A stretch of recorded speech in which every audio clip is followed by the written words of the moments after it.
ইয়াতীমের যে সেবা করলে তাহার গুনাহ মিটে যায়। আরে ফেরেশতারা খোদার দ্বারে খুশি হয়ে তাই তো কয়, খুশি হয়ে তাই তো কয়, জান্নাতের দ্বার খুলিব গিয়ে, জান্নাতের দ্বার খুলিব গিয়ে, যাব দোলে দোলে রে আরশের পায়া হেলে রে। কাজী সারার বাড়িতে আরামে ঘুমিয়ে আছে, সূর্যর মতো চেহারা, কিন্তু কাজী সারা চিন্তা করছেন, আল্লাহ আমার বাড়িতে দুটা জান্নাতি ফুলালে রাসূল শুয়ে আছে। যখন সকাল হবে ইবনে সাদের লোকেরা হয়তো আমার বাড়িতে চলে আসতে পারে, জানি না। তবে যদি চলে আসে দুটা বাচ্চাকে ধরে জবাই করুন। ওই কাজী সারা দুটা বাচ্চার কাছে গিয়ে দেখছেন, বাবা দুটা বাচ্চা এক অপরের গলা ধরে ঘুমিয়ে আছে। মাকে একটু শুনেন মা, কলেজা খানা ফেটে যাবে। দুটা বাচ্চা এক অপরের গলা ধরে শুয়ে আছে, এত সুন্দর চেহারা। কাজী সারা পার্শ্বে দাঁড়িয়ে চিন্তা করছেন, আল্লাহ এ দুটা বাচ্চাকে আমি কেমন করে জাগাবো আর কেমন করে বলবো, বাবারে তোমার আব্বার জগতে বেঁচে নেই। এই কথাটা যদি তারা শুনতে পায় তবে তারা হয়তো হাত ফেল করে মারা যাবে। হায় রে কাজী সারা ওই দুই বাচ্চার পাশে দাঁড়ায়া ঝরঝর করে যেন কাঁদতে আরম্ভ করেছে। দুটা বাচ্চাকে কেমন করে বলবো তোমাদের আব্বা, যদি এই কথাটা শুনে দুটা বাচ্চা কি হবে অবস্থা। কাজী সারা কাঞ্চার চিন্তা করছে, আল্লাহ আমি জাগাবো কেমন করে। ওই কাজী সারা কাঁদতে ছিল আর চোখের একটা পানি যেন দুই বাচ্চার গালে পড়ে গেল, যেমনই গালে পড়ে গেছে। ওই বাবা গো, ওই দুই বাচ্চা চোখটা খুলে দেখছে, কাজী সারার চোখ দিয়ে যেন ঝরঝর করে পানি। দোনো ছেলে বলছেন, চাচা হো গো চাচা, চাচা গো আপনি কাঁদছেন কেন চাচা? কে আপনাকে দুঃখ দিয়েছে চাচা? কে আপনাকে কষ্ট দিয়েছে? কেন কাঁদছেন চাচা বলুন? কাজী সারা বলছেন, বাবা রে আমি কেন কাঁদছি বাবা, যদি তোমাদেরকে বলে দিই তবে তোমাদের পা থেকে জমিন পর্যন্ত সরে যাবে। দোনো ছেলে বলছেন, চাচা গো একটু বলুন। তবে ছোট ছেলেটা বলছেন, চাচা গো আমরা আপনার দুঃখের কথাটা পরে শুনবো, চাচা আগে বলুন আমার আব্বা জান কোথায় আছে? আমার আব্বা কেন আসে না চাচা? আমার আব্বা কোথায় আছে?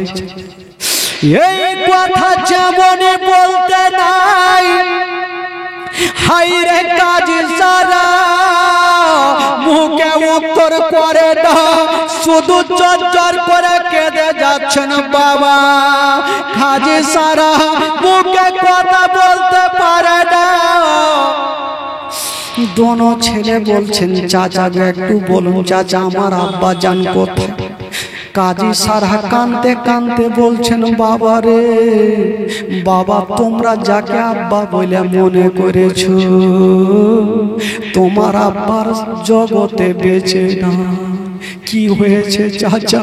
বলে ওই ইবনে সাদের লোকেরা পাড়ার ছাদের ওপরে নিয়ে গিয়ে গর্দানকে কেটে নিয়েছে। এই কথা বলতে নেই, ছোট ছেলেটা দাঁড়িয়ে থাকতে পারলেন না, জমিনে পড়ে গেল। আর বড় ছেলেটাও জমিনে পড়ে গেছে। হায় রে কাজী সারা দোনো ছেলেকে তুলে যেন বুকখানে লাগিয়েছে। ওরে লাডলা দুলারা, ওরে কলেজার পারা, তোমরা কান্দিও না রে বেটা, কান্দিও না, আমি সব সহ্য করিব, তোমাদের চোখের পানি সহ্য করব না। দোনো ছেলে বলছেন চাচা, চাচা এটা কি খবর দিলেন চাচা? চাচা আমরা তো ছোট্ট কালে চাচা আমরা নিজের মাকে হারিয়েছি, আমাদের মা জগতে বেঁচে নেই চাচা, আমাদের বয়স এখন মাত্র 6 এবং 7 বছর চাচা। চাচা গো আজকে যদি আমার আব্বা যান চলে, আমরা কাকে আব্বা বলে ডাক? কে আমাদের গোসল বানিয়ে দিবে? কে আমাদের নতুন জামা পরিয়ে দিবে? আব্বা চাচা, যার মা নাই তার দুনিয়াতে কিছুই নেই চাচা। আমাদের মা নাই, যদি বাবাও চলে যায় আমাদের কে বুকে নিবে? কাজী সারা বলছে বাবার এখন কান্নার কোনো সময় নেই। বাবা আমার মনটা চাইছে তোমাদের অন্তর ভরে আমার বাড়িতে রাখি, কিন্তু উপায় নেই বাবা রে। সকাল যদি হয়ে যায় আমার বাড়িতে লোক চলে আসতে পারে। বাবা এক কাজ করো, তোমরা রাতারাতি এখান থেকে তোমরা মদিনায় চলে যাও। দোনো ছেলে বলছেন চাচা আমরা এই কুফা শহরের রাস্তা আমরা জানি না কোন দিকে যাব রাতের অন্ধকারে। কাজী সারা বলছেন বাবা রে তোমরা চিন্তা করো না, আমি তোমাদের রাস্তা দেখিয়ে দিব, তোমরা রাতারাতি পৌঁছে যাবে মদিনা। ছোট ছেলেটা বলছেন দাদা, দাদা গো আমরা যদি মদিনায় যেতে পারি দাদা তবে ভালো হবে দাদা। বলছেন চাচা গো আমাদের রাস্তা দেখিয়ে দেন চাচা, আমরা কোথায় যাব? কাজী সারা নিজের বেটাকে ডাক দিচ্ছেন, যার নাম হলো আসাদ। বলছেন বেটা রে শুনেছি কুফা শহর থেকে কয়েকটা কাফেলা যাবে মদিনার রাস্তাতে, তুমি নিয়ে যাও দুটা ছেলেকে রাতের বেলাতে ওই যে 3 মোহনা রাস্তাতে নিয়ে যাও, রাতের বেলাতে 3 মোহনা রাস্তাতে ছেড়ে দিও। যখন তারা হাঁটবে আর ওই যারা দুলদুলে থাকবে তাদেরকে দেখবে, যদি একটু মনে দিলে দয়া হয় তবে একটু তারা দুলদুলে চাপিয়ে নিবে। আসাদ কাঁদতে কাঁদতে ওই 2টা ছেলের হাতখানা ধরে বলছেন ভাই চলো তোমাদেরকে নিয়ে যাব। 2টা ছেলে কাজী সারাকে সালাম করে দিয়া বাবা গো চলে যাচ্ছেন। রাতের অন্ধকারে, রাত্রি 12টার বাজে, রাতের অন্ধকারে যেতে যেতে 3 মোহনা রাস্তাতে পৌঁছে গেল। আসাদ বলছেন ভাই রে দেখো দেখো বাবা গো একটা কথা আছে, যখন দেখবেন কোন ট্রেন যখন আসবে স্টেশনে প্রচুর লোক থাকবে, ট্রেন যখন স্টেশন থেকে চলে যাবে পুরা স্টেশন ফাঁকা হয়ে যাবে। আসাদ বলছে ভাই রে যে দলটা যাওয়ার কথা সে দলটা হয়তো একটু আগিয়ে চলে গেছে, তোমরা যদি নিজের জীবনটা বাঁচাতে চাও তবে দলটার পিছনে তোমরা দৌড়াতে আরম্ভ করো। বাবা যদি তোমরা জীবন বাঁচাতে চাও তবে ওই যে দলটা হয়তো চলে যাচ্ছে ধুলা উড়িয়ে, তোমরা দৌড়াতে লাগো। ছোট্ট ছোট্ট ছেলে কেমন করে দৌড়াবে ভাই, পায়ে চাপ্পাল নেই চটি নেই। বাবা দোনো ছেলে এক অপরের হাতখানা ধরেছে আর যেন দৌড়াতে লেগেছে বাবা গো ওই দলটার পিছু। এত জোরে দৌড়াচ্ছে না বাবা, হাইরে রাস্তা দিয়ে যাচ্ছে না, পায়ের তালুর চামড়া গুলা পর্যন্ত উড়ে যাচ্ছে। এত সুন্দর চেহারা। হঠাৎ করে বন্ধুরা ছোট ছেলেটা রাতের অন্ধকারে জান বাঁচার জন্য দৌড়াতে ছিল, একটা পাথরে উঝোট খেয়ে মুখের ভরে যেন জমিনে পড়ে গেল। যেমন জমিনে পড়েছে হাঁটুর চামড়া গুলা পর্যন্ত উড়ে গেল। বড় ভাই তুলে বুকে লাগিয়েছে, ভাই রে তোমার কি ব্যথা হয়েছে বলো? ছোট ছেলেটার চামড়া উড়ে গেছে তবুও বলছে দাদা গো দাদা আমার কোনো ব্যথা হয়নি। ছোট ছেলেটার দিল বলছে যদি আমার ব্যথার কথা আমার বড় দাদাকে বলি তবে আমার থেকে আমার দাদা বেশি কষ্ট পাবে। এই জন্য বলছে দাদা গো আমার ব্যথা হয়নি, তবে বেরাদার যেমনই ছোট্ট ছেলেটাকে তুলে দাঁড় করিয়েছেন বাবা, ধুলা উড়িয়ে যে দলটা যেতেছিল কোথায় যেন দলটা হারিয়ে গেল, কোন দিকে গেল? ছোট্ট ছেলে বলছে দাদা গো মনে হয় এই ডান দিকে রাস্তাতে গেল। দৌড় দিল বাবা, একটু আগিয়ে যাচ্ছে কাউকে দেখা যায় না, আবার বাম দিকে দৌড়ালো কাউকে দেখা যায় না।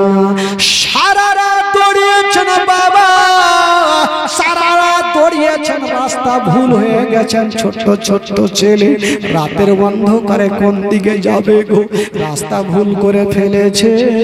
যখন সূর্যটা সকালে সূর্যটা উঠতে যাবে, ছোট্ট ভাই বড় ভাইকে জিজ্ঞেস করছেন দাদা দাদা গো আমরা তো সারা রাত দৌড়িয়েছি দাদা, আমাদের পায়ে চাপ্পাল না থাকার কারণে তালুর চামড়া পর্যন্ত উড়ে গেছে দাদা, দাদা একটু তাকিয়ে দেখো না, হয়তো আমরা মদিনায় চলে এসেছি দাদা। বড় ভাই যেমনই কানটা খাড়া করেছেন বাবা, শুনতে পাচ্ছেন কুফার জুমা মসজিদে ফজরের আজান হচ্ছে। বড় ভাই দেরি করলেন না, কানতে কানতে ছোট ভাইকে বুকখানে জড়িয়ে ধরে বলছেন ভাই রে হয়তো আর আমাদের নসিবে মদিনা নাই রে ভাই, আমরা আর মদিনা যেতে পারবো না। দোনো ভাই বুকে বুকে লেগে ঝরঝর করে কাঁদতে। হঠাৎ করে যখন সূর্যটা উঠে যাবে, ছোট্ট ভাইকে আল্লাহ এত বুদ্ধি জ্ঞান দিয়েছে, বলছে দাদা গো দাদা সূর্য তো উঠে যাচ্ছে, ইয়াজিদের সৈন্যরা যদি চলে আসে দাদা হয়তো আমাদের ধরে ফেলবে, দাদা কোথায় যাব রে ভাই? বলছে দাদা গো এমন একটা জায়গা খুঁজে নাও যেই জায়গাতে থাকবো আমরা ধরা পড়বো না। ছোট্ট ছেলেটা চতুর্দিকে তাকিয়ে দেখছেন বাবা, সামনে একটা বিশাল বড় পাহাড় দেখা যায়। ছোট্ট ছেলে বলছে দাদা গো চলো আমরা পাহাড়ের ওপরে উঠে যাব, সেইখানে লুকিয়ে থাকবো। ছোট্ট জান্নাতি ফুলালে কাঁদতে কাঁদতে জানের ভয়ে আস্তে আস্তে করে গুটি গুটি পায়ে ভোরের টাইমে যেন বাবা পাহাড়ের ওপরে চেপে গেল। যেমনই পাহাড়ে চেপে গেছে মা, ওই পাহাড়ে চেপে গেছেন বাবা, ছোট্ট ছেলেটা বলছেন দাদা গো এখন যদি আমরা পাহাড়ের ওপরে থাকি দাদা তবে হয়তো ধরা পড়ে যাব। বলল কেন? বলছে দাদা গো দূর থেকে লোক যদি তাকিয়ে দেখে তবে আমাদের দেখে ফেলবে দাদা, কোথায় যাব? বলছে ভাই রে একটু দেখো কোনো গর্ত পাওয়া যায় কিনা, কোন গর্ত যদি থাকে ঢুকে যাব। পাহাড়ের পাশে বাবা পাহাড়ের সাইডে একটা বিশাল বড় গর্ত দেখা গেল, যে গর্ততে কোনো মানুষ বাস করে না বাবা গো, সেই গর্তে সাপ বিচ্ছু বাস করে। ওই ছোট ছেলে বলছেন দাদা দাদা গো দেরি করিও না দাদা, চলো চলো আমরা গর্তের মধ্যে ঢুকে যাও। যেমনই বেড়া তারা ওই ছোট্ট ছেলে বড় ভাইকে বলছে দাদা চলো গর্তের মধ্যে ঢুকে যাই। গর্তের মধ্যে দোনো ভাই ঢুকে গেছে, যে গর্ততে সাপ বিচ্ছু বাস করে কোনো মানুষ বাস করে, কিন্তু জানের ভয়ে জানটা বাঁচার জন্য বাবা গো গর্তের মধ্যে ঢুকে এক অপরের বুকে লেগে আছে। এত সুন্দর চেহারা, সারাদিন আছে পেটে দানা নাই পানি নেই, গর্তের মধ্যে লুকিয়ে আছেন বাবা।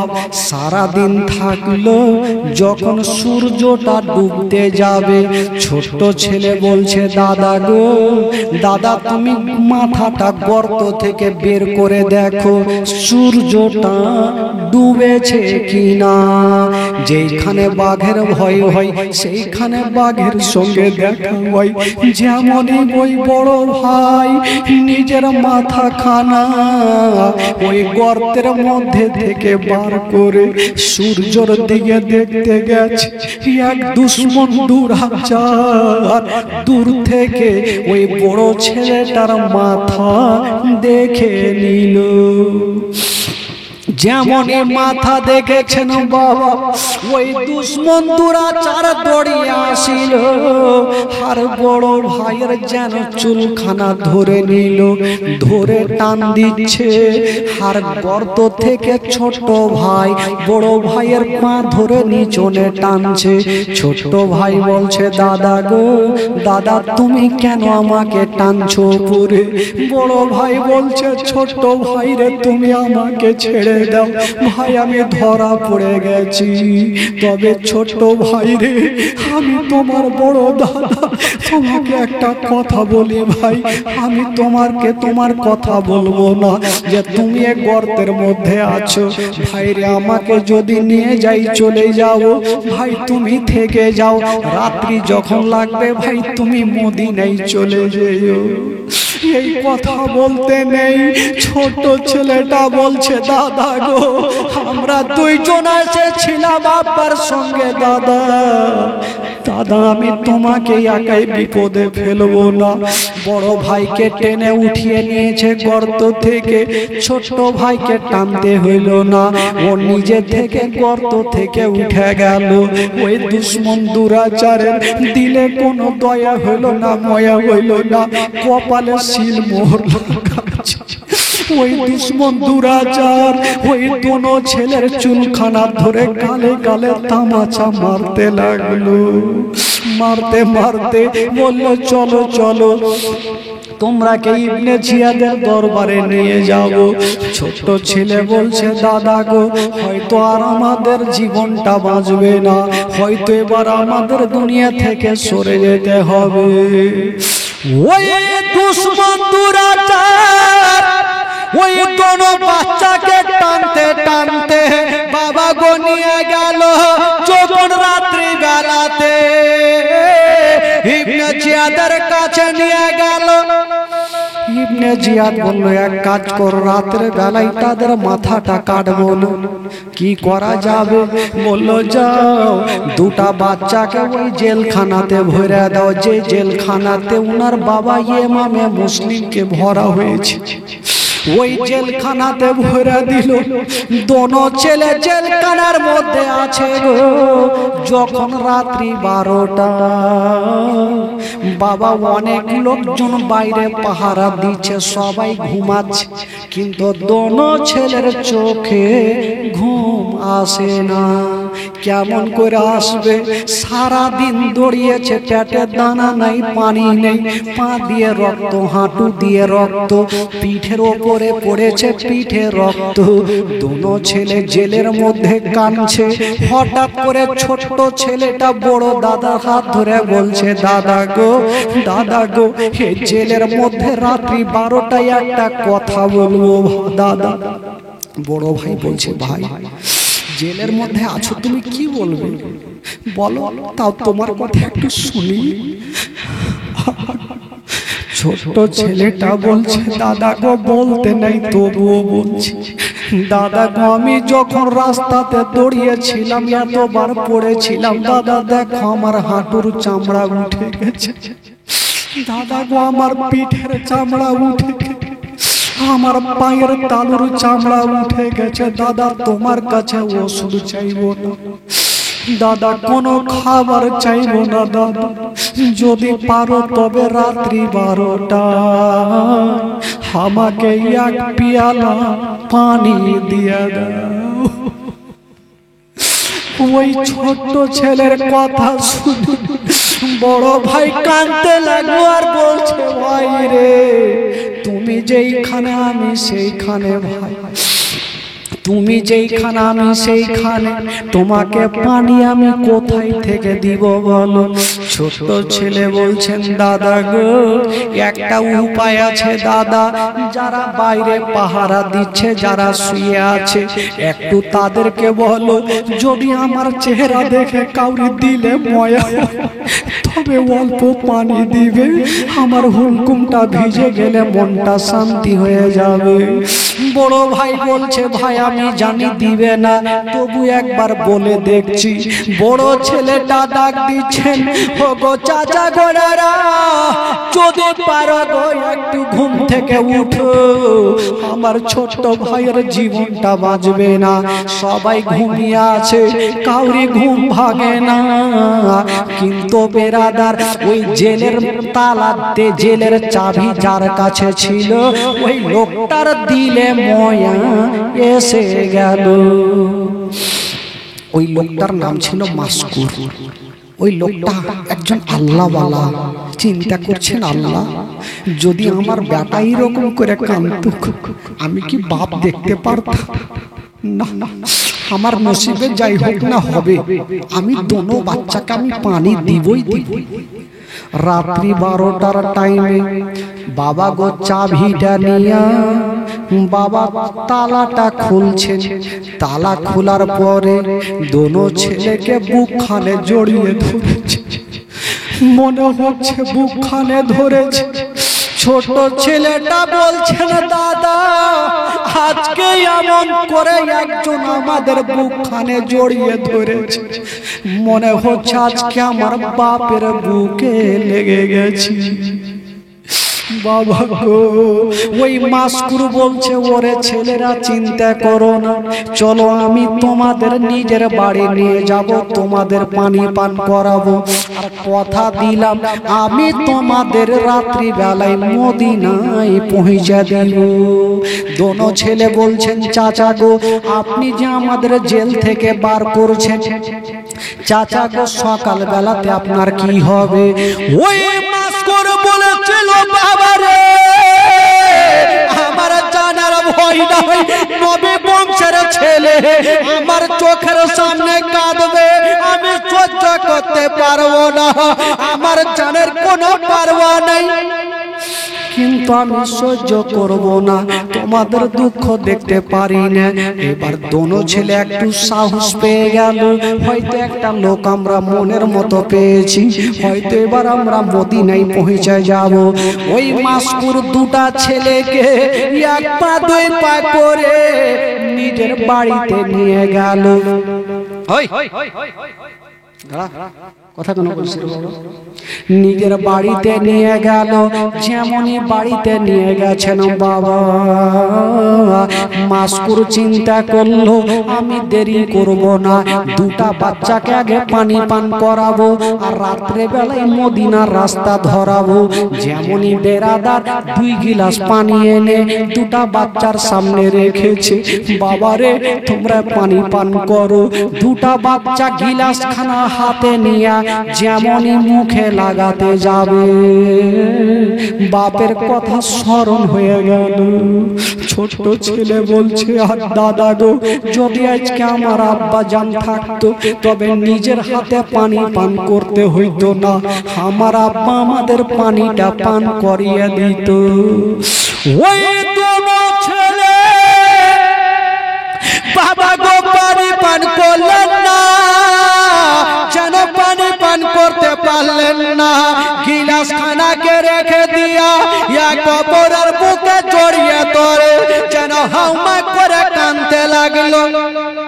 মাসকুর বলছেন ওরে বেটা এক কাজ করো, এ রাত্রের সময় তোমরা কাঁদলে হবে না, কেন সকাল যখন হবে ইবনে জিয়াদ দেখবে জেলের তালা খোলা, তো বুঝে যাবে যে মাসকুরের বাড়িতে আছে, কারণ জেলের চাবি তো আমার কাছে। তোমরা এক কাজ করো বাবা, তোমরা রাতারাতি মদিনায় পালিয়ে যাও। চাচা চাচা আমরা কোথায় যাব? কালকে তো আমরা ধরা পড়ে গেছিলাম চাচা, আমরা কোথায় যাব? মাসকুর বলছে চিন্তা না, আমি তার ব্যবস্থা করে দিচ্ছি। কি ব্যবস্থা করেছিল? মাস্কুর বলছে বাবা ওই যে আমার আঙুলের দিকে তাকিয়ে দেখো, তোমরা কি দেখতে পাচ্ছ? বলছেন চাচা গো সামনে একটা আলো দেখা যাচ্ছে। মাস্কুর বলছে বাবা তোমরা আলোটাকে লক্ষ্য করে দৌড়াতে লাগো, ওই আলো যেখানে জ্বলছে সেখানে একটা আমার খাস লোক রাখা আছে, তোমরা গিয়ে বলবে আমার কথা বলবে, তোমাদের ওই লোকটা মদিনায় পৌঁছে দিবে। দোনো ছেলে বলছেন তাহলে জানটা বাঁচলো, ঠিক আছে। তবে বড় ভাই বলছে চাচা আমরা যাব ওই আলোর কাছে, আপনার লোককে বলবো আপনার কথা, যদি বিশ্বাস না করেন একটা কোনো প্রমাণ দিবেন না হুজুর? বলছেন বাবা ঠিক আছে চিন্তা নাই। হাতে একটা আঙ্গুঠি ছিল, যে আঙ্গুঠির ওপরে লেখা ছিল মাস্কুর। বলছেন বাবা রে এই আঙ্গুঠি খানা তোমরা নিয়ে যাও আর ওই লোকটাকে দিও। যেমনই আঙ্গুঠি খানা পেয়েছে দোনো ছেলে আবার জান বাঁচার জন্য বাবা ওই আলোকে লক্ষ্য করে চলতে লেগেছে। চলে যাচ্ছেন বন্ধুরা, যেতে যেতে হঠাৎ করে আবার ছোট ছেলে পড়ে গেল। বড় ভাই তুলে বুকে লাগালো, ভাই রে কেন পড়ছো? পেটে দানা নাই পানি নাই, বাবা কতটা সহ্য করে দৌড়ালো। ওই ছোট্ট ছেলেটা যেমনই পড়েছে উঠিয়ে যেমনই বুকে লাগিয়ে দেখছেন বাবা এতক্ষণ একটা আলো জ্বলতেছিল, এখন তাকিয়ে দেখে সামনে হাজার হাজার আলো জ্বলতেছে। ছোট্ট ছেলেটা ভাবছেন দাদা গো মাস্কুর কোনটা আলোর কাছে পাঠালো, হয়তো সামনে আলোর কাছে দৌড়িয়ে গেল, কাউকে পাওয়া যায় না। আবার একটা আলোর কাছে গেল, কাউকে পাওয়া যায় না। আবার দোনো ছেলে বাবা রাস্তা ভুল করে দিল। বেরাদার বন্ধুরা কোন দিকে যাবে গো? আবার যেন বেরাদার সারা রাত দৌড়াতে থাকলো। সকাল যখন হলো সূর্যটা যেমনই উঠতে যাবে বাবা গো ওই বড় ছেলেটা তাকিয়ে দেখছে না, রাতের বেলাতে যেখান থেকে দৌড়াতে লেগেছিল রাস্তা ভুল করে দিয়া সেইখানে পৌঁছে গেছে। রাস্তা ভুল করেছে আর সেইখানে পৌঁছে গেছে। ছোট্ট ছেলে বলছে দাদা গো আর আমরা যেতে পারবো না। কাঁদছেন আর ওই জায়গাতে কাঁদছেন আর মুখ দিয়ে একটা ছন্দ বের হচ্ছে, রাস্তার ধারে ইয়াতীম বাচ্চা কেন বসে কান্দে রে, আর সেরে পায়া হেলে রে। জোরে বলে রাস্তার ধারে ইয়াতীম বাচ্চা কেন বসে কান্দে রে, আর সেরে পায়া হেলে রে। রাস্তার ধারে ইয়াতীম বাচ্চা কেন বসে কান্দে রে, আর সেরে পায়া হেলে রে। ইয়াতীম বাচ্চা বসে বসে কেন আজ কান্দি ইহা যায়, আরে ফেরেশতারা খোদা তাআলা ডেকে তামাম ফেরেশতাদের দায়িত্ব কয়, ফেরেশতাদের দায়িত্ব কয় তাড়াতাড়ি করে তোমরা তাড়াতাড়ি করে তোমরা তাড়াতাড়ি করে তোমরা নাও না কোলে তুলে রে, আর সেরে পায়া হিলে রে। রাস্তার ধারে ইয়াতীম বাচ্চা কেন বসে কান্দে রে, আর সেরে পায়া হিলে রে। হরা পোহালো দিন পড়ালো এখনো আমার কেহই নাই,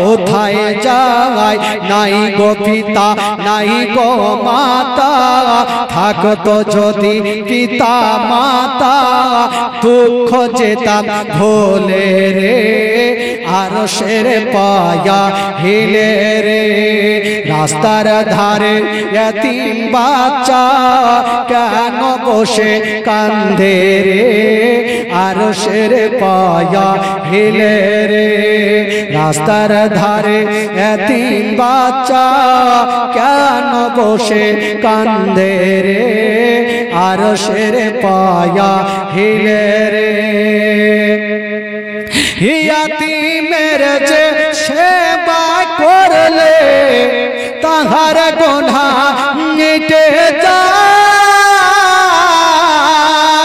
আরে ফেরেশতারা খোদার দ্বারে খুশি হয় তাই তো কয় খুশি হয় তাই তো কয় জান্নাতের দ্বার খুলিব গিয়ে জান্নাতের দ্বার খুলিব গিয়ে যাব দোলে দোলে রে আরশের পায়া হিলে রে রাস্তার ধারে এতিম বাচ্চা কেন বসে কান্দে রে আরশের পায়া হিলে রে আল্লাহ ডাকি মা বুকেতে রাখি মা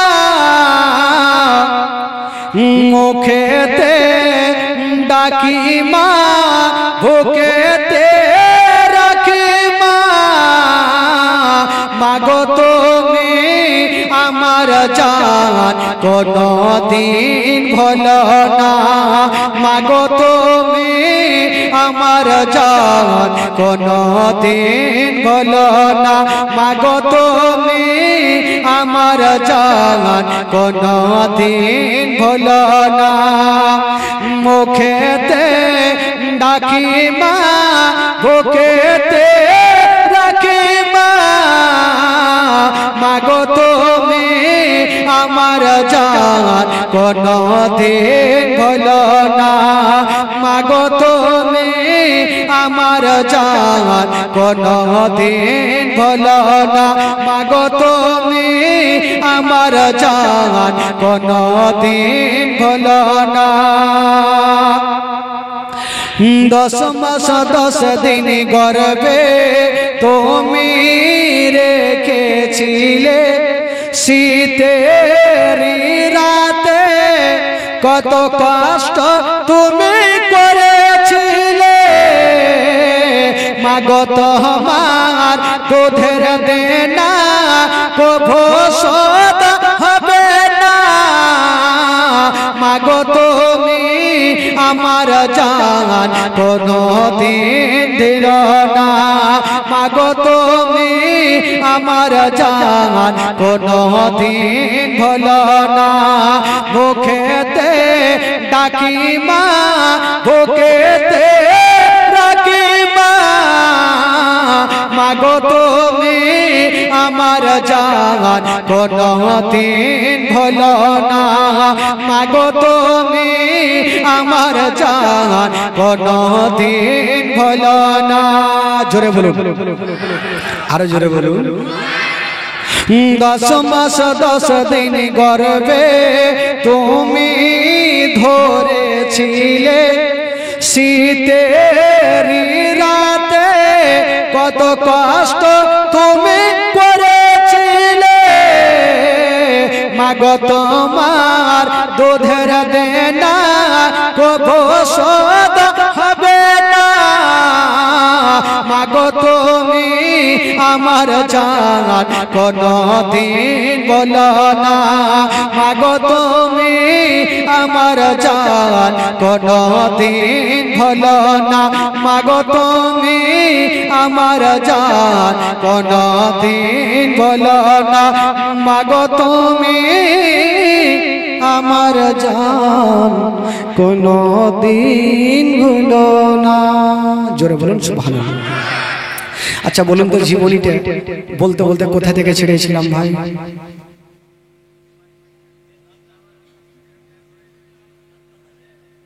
ভুলে গেছি কোনটা থেকে, ওই যে রাস্তার ধারে। হ্যাঁ, তো ব্রেনটা ঠিক রাখবেন তাহলে। হ্যাঁ, দুই ছেলে সারা রাত দৌড়িয়েছেন ভাই। সকাল যখন হইল দেখছে রাতের বেলাতে যেগুলা জায়গা থেকে দৌড়াতে লেগেছিল রাস্তা ভুল করে দিয়ে ছোট্ট ছোট্ট ছেলে কি করে যাবে, আবার সেখানে হাজির। ছোট্ট ছেলেটা কাঁদতে আরম্ভ করেছেন, আল্লাহ হয়তো আমরা আর মদিনা যেতে পারবো না, হয়তো আমাদের নসিবে মদিনা নাই। ছোট্ট ছেলে বলছেন, দাদা গো যদি আমরা মদিনা যেতে না পারি দাদা, তবে দাদা গো জানি না হয়তো এখন ধরা পড়ে যাব, রাতের বেলা কি বলে দিনের বেলা হয়ে গেল। দাদা গো সূর্য ডোবার আগে যদি কোথাও কোনো জায়গা পাই তবে চলো দাদা, আবার আমরা সারা দিন একটা জায়গাতে লুকিয়ে থাকবো। বড় ভাই বলছে, ভাই রে কালকে একটা গর্তের মধ্যে ছিলাম ভাই, তবুও ধরা পড়ে গেছিলাম, আজকে কোথায় থাকবো? বড় ভাই বলছে, ভাই রে কোথায় যাব? সামনে একটা পুকুর দেখা যায়, যে পুকুরের পাশে একটা ঝোপড়ি গাছ দেখা গেল, যেই ঝোপড়ি গাছে কোনো মানুষ বাস করে না, বাবা জিন ভূত বাস করে। কি বলে ওই গাছে বাবা গো শুধু সাপ বিচ্ছু বাস করে। ওই বড় ভাই বলছেন, ভাই রে যদি জীবনটা বাঁচাতে চাও তবে চলো আমরা গাছের তলাতে উঠে যাব ভাই, যদি গাছের উপরে উঠে যাই তবে কেউ আমাদের দেখতে পাবে না। বাবা গো সারাদিন থাকবো, যখন সন্ধ্যা হবে আমরা আবার রাত্রি বেলাতে দৌড়াতে লাগবো। দোনো ছেলে ওই বাবা ঝোপড়ি গাছে উঠে গেল, যেই গাছে শুধু 26 বাস করে। যেমনই উঠে গেছেন মা গো শুনেন গো মা, এই রাত্রি বেলাতে কলেজা খানা ফেটে যাবে মা। যেমনই গাছের উপরে উঠে গেছে বাবা গো এক কোপরের গলা ধরে বুকে বুকে লেগে গেছে, আর ডুগরে ডুগরে কাঁদছে। ছোট্ট ছেলেটা বলছে, দাদা গো কখন সূর্যটা ডুববে দাদা, কখন রাত্রি লাগবে, আমরা দৌড়াতে লাগবো। বাবা গো ঠিক দুপুর যখন হয়েছে বাবা ওই পুকুরের পাশে একটা মা বন্ধের মতো একটা মা কলসি নিয়া যেন পানি আনতে আসিল। যেমনই কলসিটি নিয়া বাবা গো পানিতে ডুবাতে যাবে, ওই মেয়েটা চিন্তা করছেন, আল্লাহ সূর্য তো একটা হয় কিন্তু দুটা কেন দেখা যায়, সূর্য একটা হয় কেন দুটা দেখা যায়? ওই মেয়েটা তাকিয়ে দেখছেন, বাবা সূর্যর মতো চেহারা পানিতে যেন দেখা যায়, দুই বাচ্চা যে গাছের উপরে আছে তাদের চেহারা ছায়া ওই পানির মধ্যে দেখা যায়। ওই মেয়েটা কলসি রেখে দিয়া যেমনই গাছের দিকে তাকিয়েছে বাবা গো সূর্যর মতো চেহারা ডুগরে ডুগরে এক অপরের গলা ধরে খাচ্ছে, ডুগরে ডুগরে কাঁদছে, চোখের পানি টস টস করে যেন পুকুরে পড়ছে। মেয়েটা বলছেন, বাবা রে তোমরা কে বলো, এই গাছের মধ্যে কেন তোমরা চেপে আছো? আমি অনেক দিন থেকে পুকুরের পাশে আসি, কোনোদিন গাছে মানুষকে দেখিনি, আমিও কানে শুনেছি এই গাছের ওপরে সাপ বিচ্ছু বাস করে, তোমরা কে বলো? ছোট ছেলে বলছে, দাদা গো আবার হয়তো ধরা পড়ে গেলাম, এবার হয়তো মেয়েটা আমাদেরকে ধরে নিয়ে যাবে। ওই বড় ছেলেটা বলছেন, মা গো আপনি পানি আনতে এসেছেন মা, আপনি পানি নিয়ে চলে যান মা, আপনি পানি নিয়ে যান মা, আমাদের কথা জিজ্ঞাসা করিও না মা।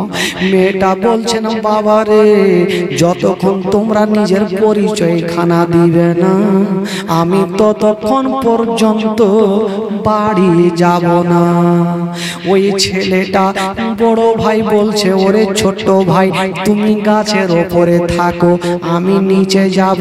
আর মায়ের হাত পা জড়িয়ে ধরে বলবো মা আমাদের ধরে নিয়ে যেও না, মাকে একটু বুঝিয়ে পাঠিয়ে দিও।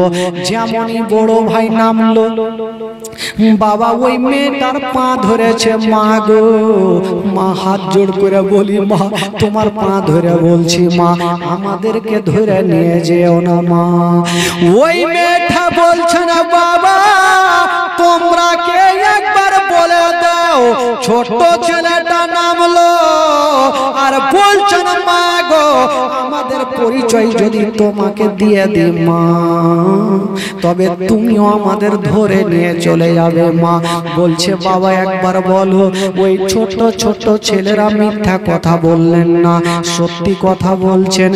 বলছেন মা গো যাদের কারণে গোটা কুফা শহরে নাকাবন্দি লাগিয়ে দিয়েছে মা, আমরা হলাম সেই ইমামে মুসলিমের দুটা বেটা।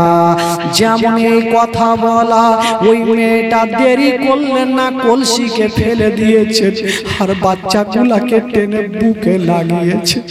একবার গালে চুমা খাচ্ছেন, একবার কপালে চুমা খাচ্ছে, একবার মুখে চুমা খাচ্ছে আর মেয়েটা আদর যত্ন করছে। বলছেন বেটারে এসো তোমরা আমার বুকখানে আসো।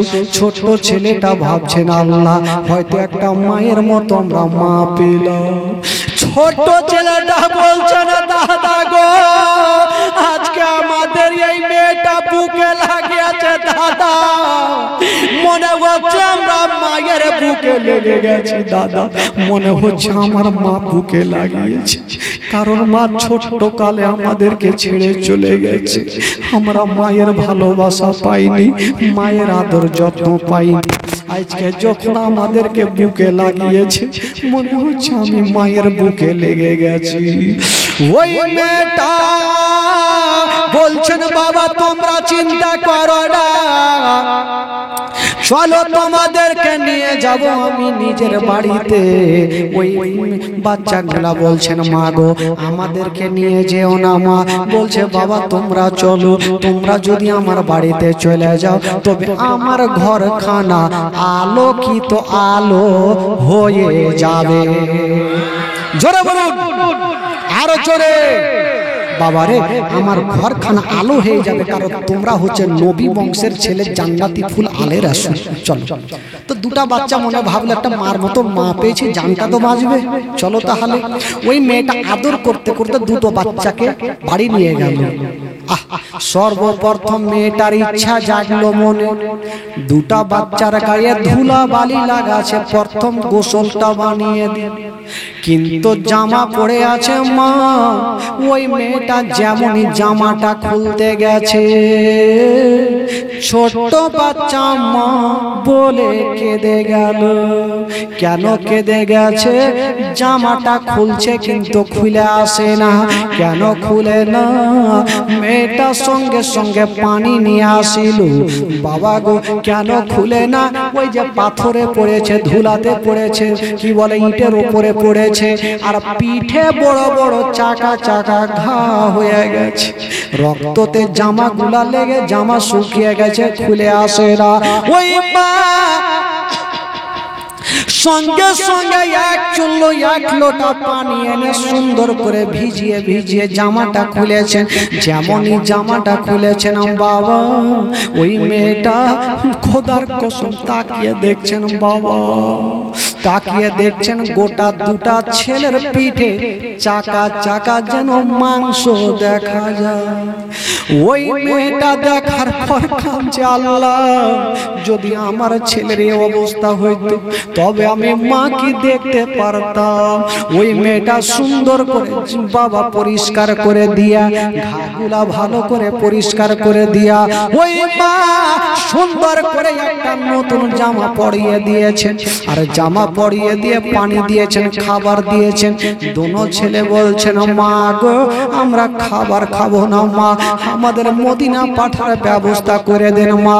ওই মেয়েটা বলছেন, বাবা রে তোমরা চিন্তা করো না রে বাবা, তোমরা রাতের বেলাতে আমার ঘরে ঘুমিয়ে যাও, সকাল যখন হবে আমি আঁচলের ভিতরে তোমাদেরকে ভরে নিয়ে আমি তোমাদের সহি সালামতে মদিনায় পৌঁছে দিব। দুটা বাচ্চা কত আনন্দ হইল, একটা মার মতো মা পেয়েছি, এবার হয়তো আমরা মদিনায় যেতে পারবো। ওই বাবা গো সঙ্গে সঙ্গে ওই দুটা বাচ্চা যেন ঘরের মধ্যে আরাম করছেন বাবা। তবে একটা কথা বলি, মেয়েটা তো ভালো, কিন্তু মেয়েটার স্বামী ভালো ছিল না। ওই মেয়েটার স্বামীর নাম ছিল হারিস পাপি। হারিস পাপির ঘটনা শুনেন বাবা, যে সমাজে দুটা বাচ্চাকে জেলখানা থেকে বার করেছিল বাবা গো, ওই জিয়াদ আবার অর্ডার করেছিল, যাও যাও দুটা বাচ্চাকে যারা খুঁজে দিবে এমন টাকা দিব সারা জীবন বসে বসে খাবে, টাকা শেষ হবে না। ওই দুইটা বাচ্চাকে খোঁজার জন্য ওই হারিস পাপিও বেরিয়ে গেছে। দুটা বাচ্চাকে যদি খুঁজে পায়ে যায় তবে আমার উন্নতি হয়ে যাবে, টাকা টাকা হয়ে যাবে। ওই হারিস পাপি বাবা গো বাচ্চাকে খোঁজার জন্য বেরিয়ে গেছে জঙ্গলে। হঠাৎ করে ঘোড়া ছিল, ঘোড়া উজুট খেয়ে পড়ে গেছে, ঘোড়াটা মারা গেল। আর যেমনই মারা গেল ওই হারিস বাবা গো হাঁটতে হাঁটতে যেমনই ঘরে ঢুকবেন বাবা, ওইদিকে হারিসের বিবি বলছেন, বেটা রে আমার স্বামীর অবস্থা মনটা ভালো নাই, আমার স্বামীর ব্রেনে তার কাটা, বেটা এক কাজ করো, আমরা আমার বলা না পর্যন্ত তোমরা ঘরের মধ্যে থাকো, ঘর থেকে তোমরা কথা বলিও না রে বাবা, সকাল হলে আমি তোমাদের পৌঁছা দিব। দুটা বাচ্চাকে আদর করে চুমা খেয়ে, গালে মুখে চুমা খেয়ে আদর করতে করতে মা একটা ঘরের ভিতরে ভরে দিয়া বাইরে থেকে তালা মেরে দিয়েছেন, যাতে স্বামী বুঝতে না পারে ওই ঘরে কেউ আছে। বেরাদার বন্ধুগণ, মা গো ঠিক হারিস পাপি হাঁটতে হাঁটতে চোখে পানি নিয়ে, যেহেতু ঘোড়াটা মারা গেছে, কাঁদতে কাঁদতে বাড়ি ঢুকলো। বলছেন, বিবি রে দেরি করো না, তাড়াতাড়ি খাবার দাও, মন মিজাজ ভালো নাই। বিবি বলছে, স্বামী গো কি হয়েছে আপনার, এত টেনশন কেন? বলছে, বিবি তুমি কে জানো না, শুনেছ ইমামে মুসলিমের দুটা বেটা এই কুফা শহরে আছে, যদি খুঁজে দিতে পারি তবে প্রচুর টাকার ইনাম পাবো। বিবির মনে সন্দেহ হয়ে গেল, আল্লাহ জানি না আমার বাড়িতে দুটা নবী বংশের ছেলে আছে, আমার স্বামী যেন জানতে না পারে। ওই বিবি দেরি করলেন না, সঙ্গে সঙ্গে খাবার রেডি করে স্বামীকে দিলেন, চটপট করে দিয়েছেন। হারিস খাবারটা খেয়ে বিছানাতে শুয়ে গেছে, এখন পর্যন্ত ঘুমটা আসেনি। আর বাবা গো হারিস বিছানায় আছে, আর ওই দুই বাচ্চা যে ঘরের মধ্যে আছে তাদের ঘটনা কি ঘটছে। দুটা বাচ্চা শুয়ে আছে, শুয়ে শুয়ে হঠাৎ করে দুটা বাচ্চা একটা স্বপ্ন দেখলো। কি স্বপ্ন দেখলো? ছোট্ট ছেলেটা বলছে, দাদা গো দাদা গো, কি হলো রে ভাই, দাদা গো দাদা গো একটা স্বপ্ন দেখলাম, স্বপ্ন দেখে আমার কলেজা খানা ফেটে গেল। বলো কি স্বপ্ন? বলছে, দাদা গো আমি স্বপ্ন দেখলাম আমার আব্বা জান হাউজে কাউসারের পানি নিয়ে দাঁড়িয়ে আছে। বলছেন, বেটা রে দুনিয়ার পানি আর তোমাদের কপালে নাই, এসো রে বেটা এসো, আমি তোমার আব্বা তোমাদের জন্য হাউজে কাউসারের পানি নিয়ে দাঁড়িয়ে আছি। বেটা চলে আস। ছোট ছেলে বড় ভাইকে জিজ্ঞেস করছেন, দাদা আপনি কি স্বপ্ন দেখেছেন বলি কাঁদছেন? বলছেন, ভাই রে তুমি যে স্বপ্ন দেখেছো আমিও সেটাই স্বপ্ন দেখেছি। আমার আব্বা বলছেন, বেটা দুনিয়ার পানি তোমাদের কপালে নেই, দুনিয়ার পানি কপালে নাই, এসো হাউজে কাউসারের পানি তোমাকে পান করাবো। বড় ভাই বলছেন, ভাই রে বুঝা গেল আর স্বপ্নের মানে হইল, দুনিয়ার পানি যখন আমাদের কপালে নাই, তবে আমাদের মরণটা কাছিয়ে এসে গেছে। হয় তোমরা দুনিয়া থেকে বিদায় নিব, এই কথা ভেবে দোনো বেটা দোনো ছেলে এক অপরের বুকে গলা লেগে লেগে গেছে, আর ডুকরে ডুকরে কাঁদতে লাগলো। ডুকরে ডুকরে কাঁদছেন মা, যেমনই কাঁদতে লেগেছেন বাবা, এই কান্নার আওয়াজ ওই হারিসের কানে পৌঁছে গেল। হারিস ভাবছেন, জানি না আমার বাড়িতে কোনো ছেলে নাই, কোনো মেয়ে নাই, তবে ছোট্ট বাচ্চার কান্নার আওয়াজ কোথায় থেকে আসে। হারিস বলল, বিবি রে তাড়াতাড়ি করে চারাকটা জ্বালিয়ে দাও। বলল, কেন গো? বলে, বিবি রে জানি না আমার বাড়িতে কান্নার কোথায় থেকে আওয়াজ আসে। বিবি মাথায় হাত দিয়ে ছাল্লা, সব শেষ হয়ে গেল, বরবাদ হয়ে গেল, এবার দুটা বেটা আমার ধরা পড়ে যাবে। বিবি বলছে, স্বামী গো আমার বাড়িতে নাই, হয়তো পার্শ্বের বাড়ি থেকে কান্নার আওয়াজ আসছে, আপনি শুয়ে যান। হারিস আবার ঘুমাচ্ছে, আবার কান্নার আওয়াজ আসছে। হারিস বলছেন, বিবি দেরি করো না, আমাকে চারাকটা জ্বালিয়ে দাও, বাইরে কান্না করে না, আমার বাড়িতে আছে, ওই ঘরটাতে আছে। হারিস পাপি যেমনই চারাকটা জ্বালিয়ে নিয়ে ওই ঘরের পাশে গিয়েছেন, বাবা গো চাবিটা নিয়ে তালাটা খুলে দিয়ে যেমনই পাল্লাটা সরিয়ে দেখছেন, বাবা দুটা যে জান্নাতি ফুল আলে রাসূল নবী বংশের ছেলে, ইয়া কবরের বুকে বুকে লেগে ডুগরে ডুগরে কাঁদছে। হারিস কিন্তু চিনে না, বলল, ওরে ছেলেরা বলো বলো তোমরা কার ছেলে বলো, আমার বাড়িতে কাঁদছো কেন? ছোট ছেলেটা বলছে, এই বাড়ির মা ভালো, হয়তো এই লোকটাও ভালো হতে পারে। মিথ্যা কথা বললেন না। বলছেন, চাচা গো আমরাকে চিনতে পারছেন না, চাচা গো আমরা হলাম সেই ইমামে মুসলিমের দুটা বেটা মোহাম্মদ আর ইব্রাহিম। যেমন এই কথা বলা, হারিস অত্যন্ত খুশি হয়ে গেল, আজকে আমার বাড়িতে দুটা শিকারকে পেয়ে গেছি, এই দুটা ছেলেকে সকাল বেলাতে নিয়ে যাব। তবে বেরাদার বন্ধুগণ, ওই হারিস সারাদিন ধরে রাত দিনের বেলাতে নিজের ঘোড়াটা নিয়ে গেছিল, ঘোড়া মারা গেছিল, তার মন মিজাজ ভালো নেই, ঘোড়া মারা গেছে দুটা বাচ্চার কারণে। ওই হারিস পাপি ঘোড়ার রাগটা দুটা বাচ্চার উপরে ঝাড়তে লাগলো। কি করেছিল হারিস পাপি? দুটা বাচ্চার গালে তামাচা মারতে লাগলো, চুলগুলা ধরছে আর গালে গালে বাচ্চাগুলাকে মারছে। ছোট ছেলেটা বলছে, চাচা গো ছেড়ে দাও, আমাদের মা নেই, বাবা নেই, আমাদের কষ্ট দিও না। হারিস পাপি এত জোরে মারছে গো, দুটা বাচ্চার গালগুলা যেন লাল লাল হয়ে গেল, আর মার খাওয়ার মতো শক্তি নেই। দুদিনের ভুখা পিয়াসা, পেটে দানা নেই, পানি নেই, তবু হারিসের দিলে দয়া হয় না, ময়া হয় না। বাচ্চাগুলাকে মারতে মারতে হারিস এবার চিন্তা করলো, যখন সকাল বেলা হবে দোনো বাচ্চাকে ফোরাত নদীর কি বলে ওই ইবনে জিয়াদের কাছে নিয়ে যাব, দুটা বাচ্চাকে নিয়ে যাব, আর ব্যাগে ভর্তি টাকা নিয়ে আসবো। হারিস পাপি ভাবলো দুটা বাচ্চাকে সকাল বেলাতে নিয়ে যাব, ইবনে জিয়াদকে জমা দিব, প্রচুর টাকা নিয়ে আসবো। খুব অত্যন্ত খুশি।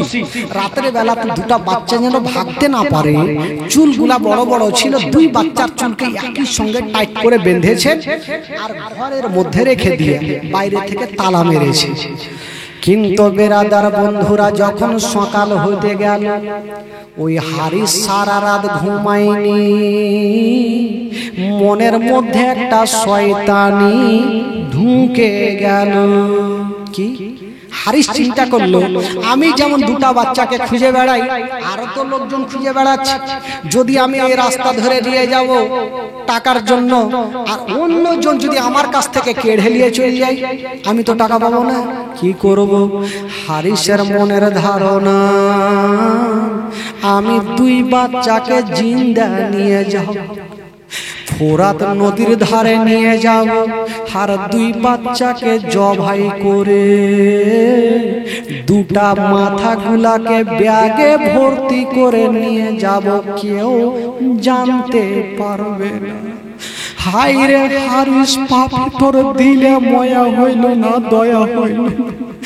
যখন সকাল হয়ে গেল, বাবা গো তালাটা খুলে বের করে দুটা বাচ্চাকে যেন বের করেছে, একখানা রশি নিয়ে দুটা বাচ্চাকে টাইট করে একই সঙ্গে বেঁধেছেন। বাবা গো, আর চাবুক নিয়ে দুটা বাচ্চাকে মারতে লাগলো। আমার ঘোড়া মারা গেছে, আমি বদলা নিবই নিব। ইয়া তো দুটা বাচ্চাকে মারে। ওই হারিসের বিবি বলতে লাগলো, স্বামী গো, ও গো আমার মাথার তাজ, আপনি যখন বাচ্চাগুলাকে চাবুক মারছে, মনে হচ্ছে ওই চাবুক খান আমার কলেজাতে লাগছে। ও গো স্বামী গো, আমার মাথার তাজ, দয়া করে বাচ্চাগুলাকে চাবুক মারিয়েন না। বিবি বারবার করে স্বামীর পা ধরে বলছে, স্বামী গো ছেড়ে দে, যদি আজকে ছেলেদের এক পেয়ালা পানি পান করিয়ে দে, তবে কালা হাসরের মাঠে হাউজে কাউসারের পানি খেতে পাবে। কিন্তু বিবির কথা শুনলো না, বিবি বারবার করে পা ধরছে। ওই হারিস পাপি বলল, বিবি তুমি ছেড়ে দাও, নচেত তোমাকে ও জিন্দা রাখবো না। বিবি যেমনই বাধা দিতে গেল, এমনই জোরে বিবিকে ধাক্কা দিয়েছে। বিবি একটা দেওয়ালে লাগলো মাথা। বাবা গো, মাথা ফেটে যেন জমিনে পড়ে গেছে। বাবা গো, বিবি অজ্ঞান হয়ে গেল। ছোট ছেলেটা কাঁদতে কাঁদতে বলছেন, দাদা, যেই হারিস পাপি টাকার লোভে নিজের বিবিকে ও ছাড়ে না, হয়তো আমাদের কেমন করে ছাড়বে। হারিস পাপি ছাড়বে না।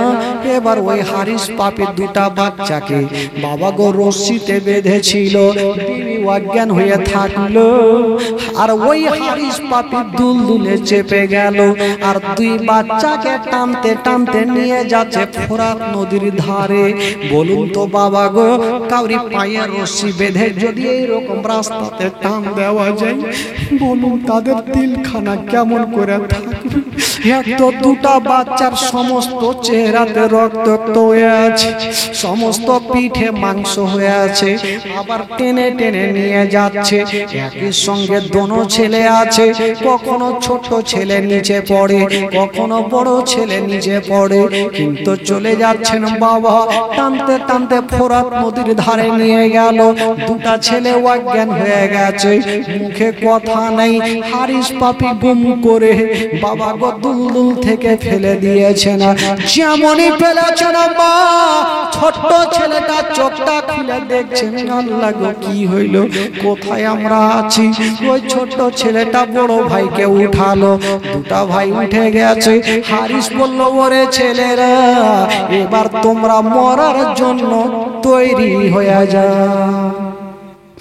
দুটা বাচ্চা বলছে, ওগো হারিস পাপি, আপনি যদি টাকা চাইছেন তবে আমাদের জীবিত অবস্থায় নিয়ে চলেন না, জীবিত অবস্থায় নিয়ে চলেন, আমাদের জবাই করিয়ে, কারণ আমরা সহ্য করতে পারবো না। আমাদেরকে জীবিত অবস্থায় নিয়ে চলেন। বলেন না, আমি নিয়ে যাব না, আমি তোমাদের গলা কাটবো, তোমরা তৈরি হয়ে যাও। দুটা বাচ্চা এক অপরের জমিনে পড়ে আছে। হারিস পাপি যেমনই বাবা গো ছোট ছেলের গলাতে তরবারি চালাতে যাবে, বড় ছেলেটা এসে বলছে, চাচা গো, হারিসের পা ঘনা ধরে বলছেন, চাচা গো, আগে আমার গলাটা কাটো, তারপরে আমার ছোট্ট ভাইয়ের গলা কাটবে, কারণ আমার ছোট্ট ভাইয়ের গলাকে যদি কাটেন, আমার ছোট্ট ভাইয়ের লাশ ছটফট করবে, আমি বড় ভাই দেখতে পারবো না, আগে আমার গলাটা কাটো। যেমন হারিস পাপি ওই বড় ভাইয়ের চালাতে গেছে। ছোট ছেলে বলছে চাচা গো আগে আমার গলাটা কাটো, কারণ আমার বড় দাদা লাফাবে, আমি দেখতে পারবো না। হারিস বলল এক কাজ করো, তোমরা একই সঙ্গে শুয়ে যাও, আমি একই সঙ্গে তরবারি চালিয়ে দিব, একই সঙ্গে তোমাদের গলা আলাদা হয়ে যাবে। বাবা গো চাঁদের মতো চেহারা, সূর্যের মতো চেহারা, জান্নাতি ফুল, আলে রাসূল নবী বংশের ছেলে, এক অপরের যেন সুন্দর করে শুয়ে গেছেন বাবা, যেমন শুয়ে গেছেন মা। আর ওই হারিস পাবি যেমনই তরবারি চালাতে যাবে, ওইদিকে বিবি সাহেবা অজ্ঞান হয়েছিল, জ্ঞান ফিরে গেছে। আর কাঁদতে কাঁদতে দৌড়াতে দৌড়াতে এসে হারিসের পাখানা ধরে নিল। বলছে ওগো স্বামী আমার, আপনি দুটা বাচ্চাকে একটু ছেড়ে দেন, একটু ভিক্ষা চাইছে, একটু ছেড়ে দেন। বললো না ছাড়বো না। বিবি সাহেবা যখন বাধা দিতে গেল, ওই হারিস পাপি দেরি করলো না, তার বাড়ি বাচ্চার দিকে চালালো না, দুটা কি বলে বিবির দিকে চালিয়ে দিল।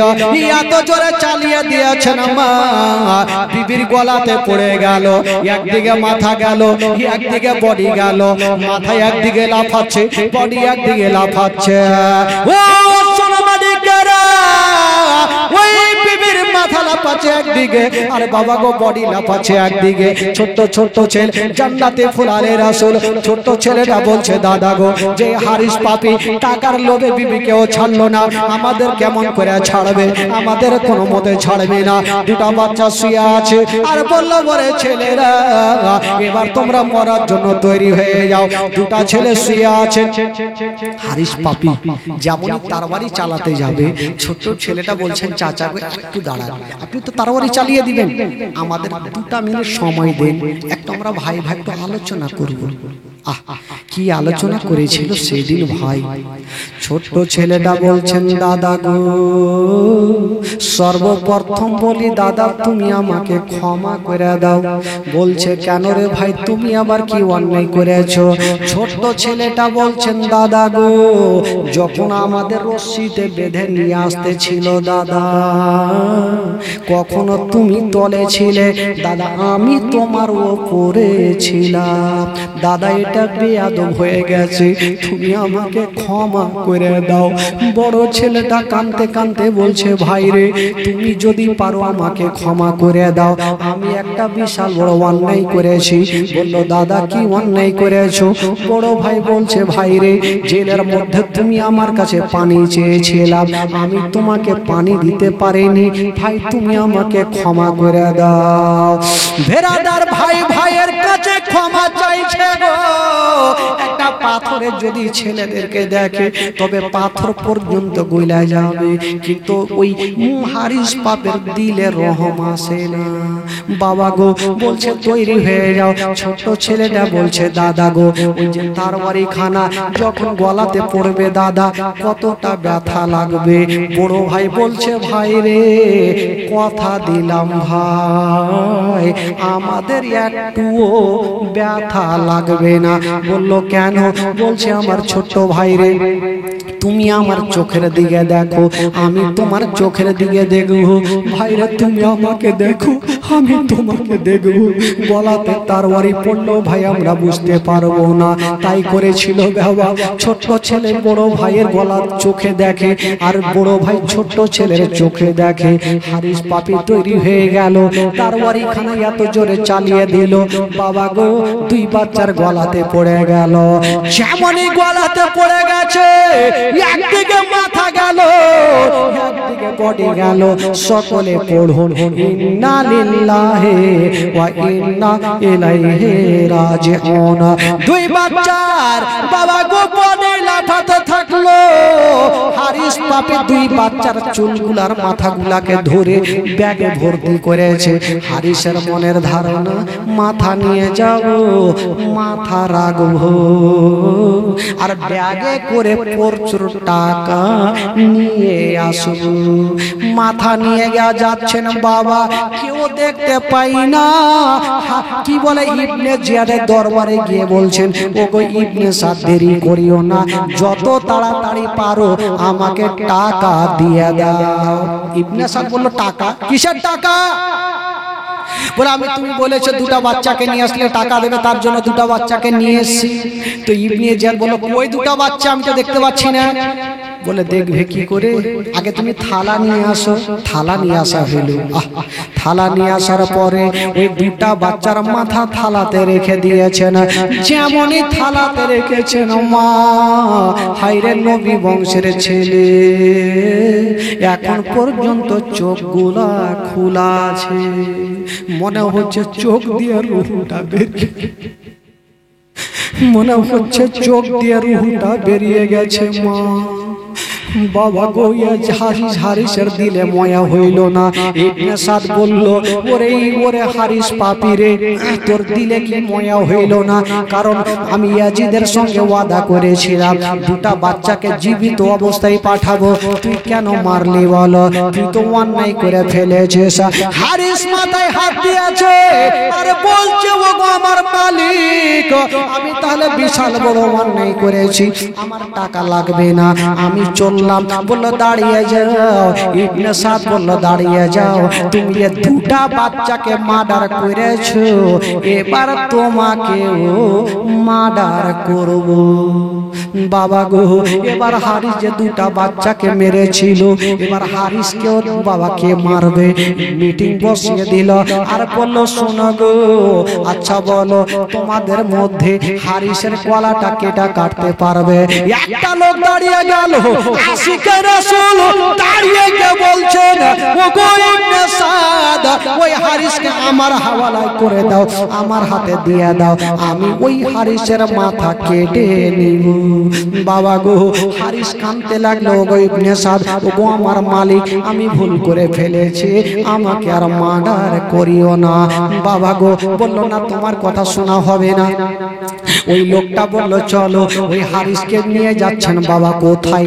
ওই যে যাচ্ছেন ফুরাত নদীর ধারে, রাস্তা দিয়ে যাচ্ছেন বাবা। ওই লোকটা হারিস বলছে না, ও গো শোনো, আমি তোমাকে কিছু টাকা দিচ্ছি, আমাকে ছেড়ে দাও।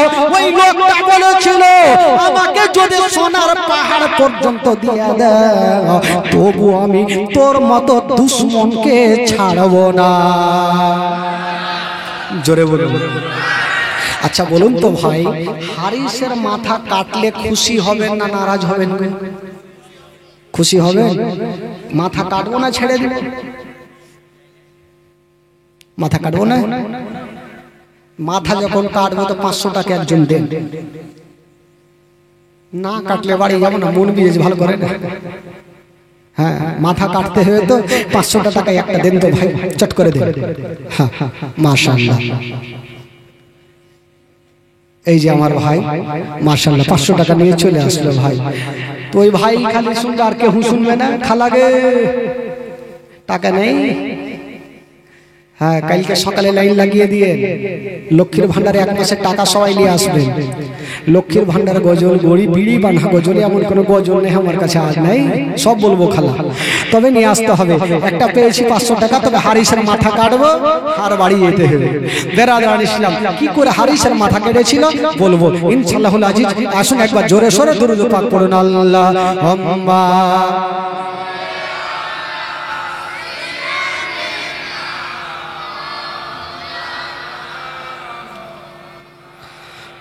ওয়ালা আলি সাইয়্যিদিনা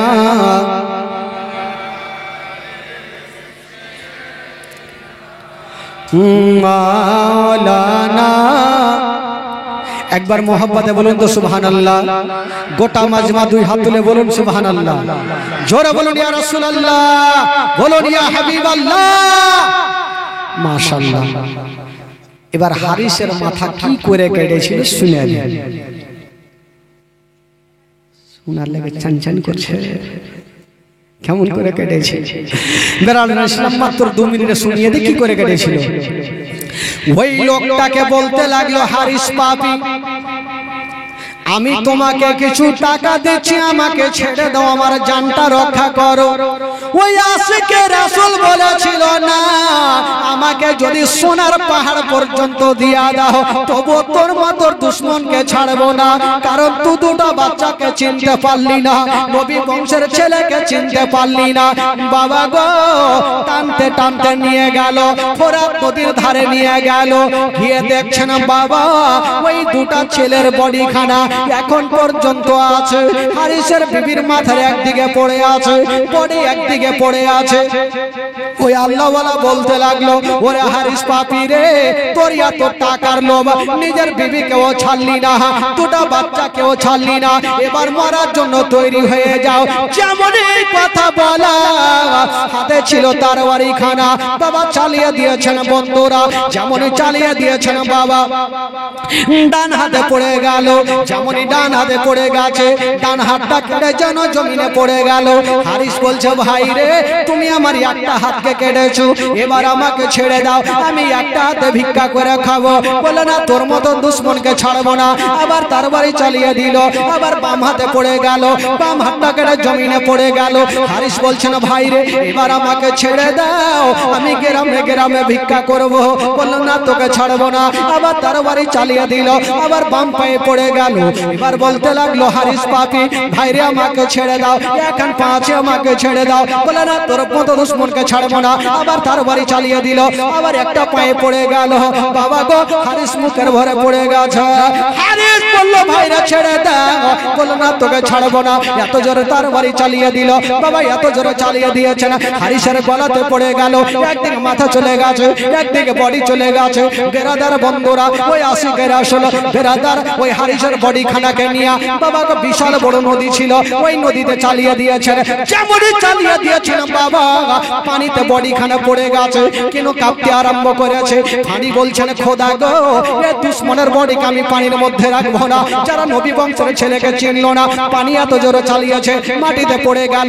মাটি বলছেন, খোদা গো, দুশমনের বডিকে মাটিতেও রাখবো না। মাটি চালিয়ে দিল, আবার পানিতে পড়ে গেছে, পানি চালালো, আবার মাটিতে পড়ে গেছে, কেউ বসতে চাহে না। ও যুবকেরা, এবার লোকজন জমা হয়ে গেল। ব্যাপারটা কি? হারিসের বডিকে পানিতেও নিতে চাই না, মাটিতেও নিতে চাই না, কি করা যাবে? যত লোকরি গুলা ছিল একই জায়গাতে রেখে দিয়া হারিসের বডিকে জ্বালিয়ে দেওয়া হইল। জৈসি করনি ওইসি ভরনি, যেমন কাজ করবে তেমন ফল পাবে। বেরাদার বন্ধুগণ, আমার ভাইরা, মা বোনেরা গো, জীবনই তো শেষ নাই খালা। তবে দোনো বাচ্চা সারা জীবনের মতো দুনিয়া থেকে বিদায় নিয়ে চলে গেলেন। এবার ওই যে ইমামে মুসলিম যে চিঠিখানা লিখেছিলেন, আচ্ছা বলুন তো কয়খানা চিঠি লিখেছিলেন? 150 খানা কে লিখেছিলেন?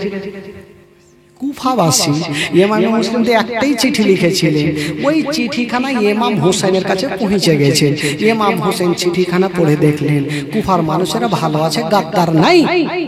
দেরি করব না, এবার ইমাম হোসেন 72 জন কাফেলাকে নিয়ে যাবেন কোথায়? কুফা শহরে। বাবা গো, পৌঁছে দি ইমাম হোসেন 72 জন কাফেলাকে নিয়ে বাবা গো মক্কাকে ছেড়ে দিয়ে পৌঁছে গেলেন সেই কুফা শহরে, কারবালার ময়দান। বেরাদার বন্ধুগণ, সেখানে গিয়ে তাম্বু গাড়া হলো। তাম্বুতে বুঝতে পারলেন, তবে রাস্তার মধ্যেই তারা জেনে গেছিলেন ইমাম হোসেন যে তার চাচাতো ভাই ইমামে মুসলিমের শহীদ করে দেওয়া হয়েছে, দুটা বাচ্চাকে শহীদ করা দেওয়া হয়েছে। তবে কিছু কিছু লোক ঘুরে চলে এসেছিলেন। ইমাম হোসেন বলেছিল, না, আমি হচ্ছি নবী বংশের ছেলে, আমি জান দিতে রাজি, কিন্তু পিছে যেতে রাজি নাই। আমি যখন চলে এসেছি আমি যাব, আর সেখানে গিয়ে বদলা নিব ভাইয়ের। বাবা গো, সেখানে ইমাম হোসেন কারবালায় পৌঁছে গেল, 72 জন কাফেলাকে নিয়ে পৌঁছে গেল।